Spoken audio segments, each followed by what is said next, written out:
Week-end, nous recevons ce soir Aristide Briand-Rebois. Il est ministre centrafricain de la promotion de la jeunesse, des sports et de l'éducation civique. Il est à Bamako pour suivre le match Mali-Centrafrique, mais aussi pour une visite de travail.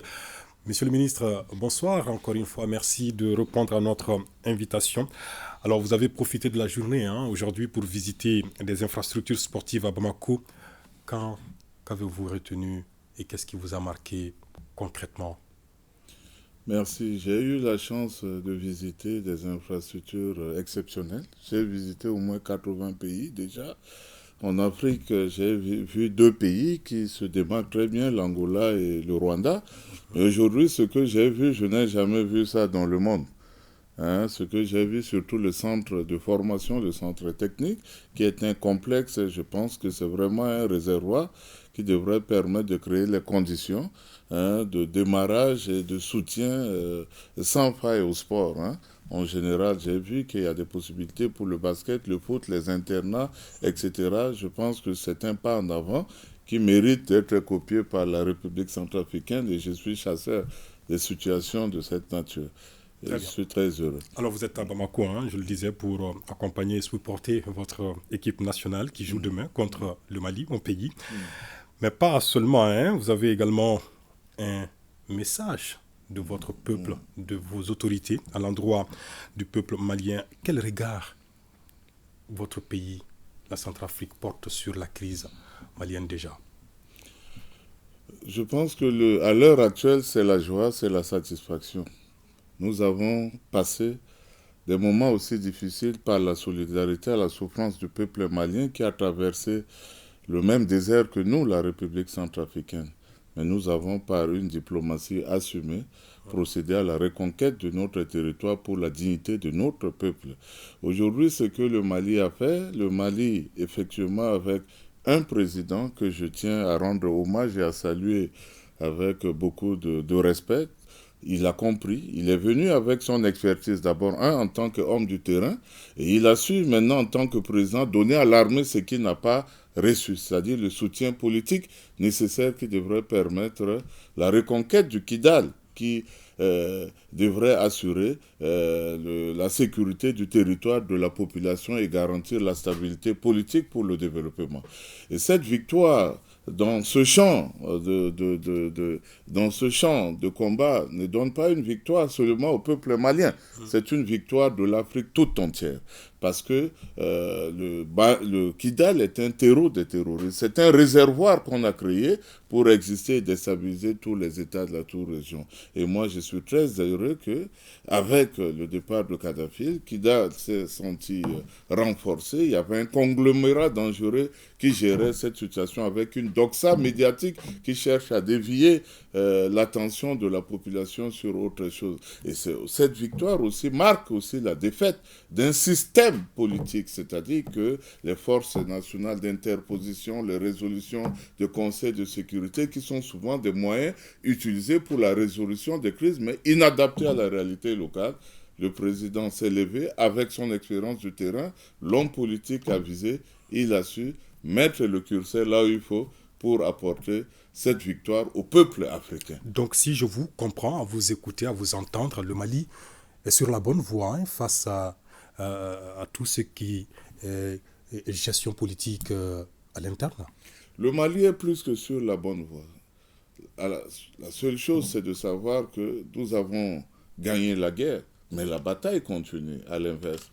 Là, Que reprochez-vous concrètement à cette communauté internationale qui s'acharne sur nos pays?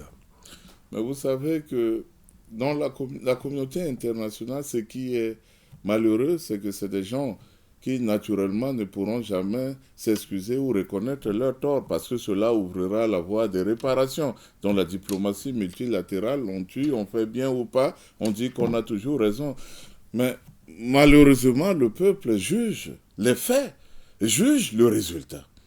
Je pense que la pierre qui a été rejetée, c'est-à-dire le Mali, est devenue aujourd'hui la principale de l'angle en termes de leçon de morale, qui permet d'apporter une solution juste à une crise qui a dépassé le monde entier.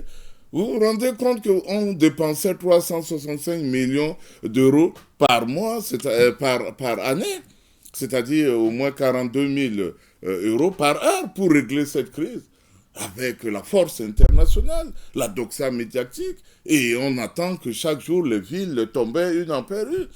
Mais je me demande, est-ce que ce sont les mêmes villes que le Mali a reconquéries? J'ai l'impression d'entendre parler de deux Mali. Donc le Mali doit inspirer. Non, le Mali doit espérer avec le soutien de tous les Africains, parce que c'est une victoire qui non seulement renforce la conviction, et ça crée des conditions d'apaisement pour l'essor économique. Alors, monsieur le ministre, vous êtes homme politique, analyste, écrivain. Vous avez à votre actif 4 livres sur notamment les pouvoirs et la souveraineté, le terrorisme, la liberté, entre autres. Le cas du Mali vous inspire-t-il ou pas? Oui, bien sûr. Bien sûr. En fait, c'est une leçon, mais c'est une stratégie. Vous savez que le Mali aujourd'hui, non seulement donne de l'espoir et nous dit que c'est possible. Le seul conseil que je peux donner, c'est d'abord je rends un vibrant hommage à la jeunesse malienne qui a su comprendre que tout s'est fait dans son intérêt. Mais aujourd'hui, tout devrait se faire avec le concours et la participation de cette jeunesse. C'est ce qui est important. Et c'est ce que nous faisons et c'est ce que nous allons retenir. Donc, il nous appartient à nous, Africains, comme je dis, le président Assimi Goïta est programme pour le Mali seul.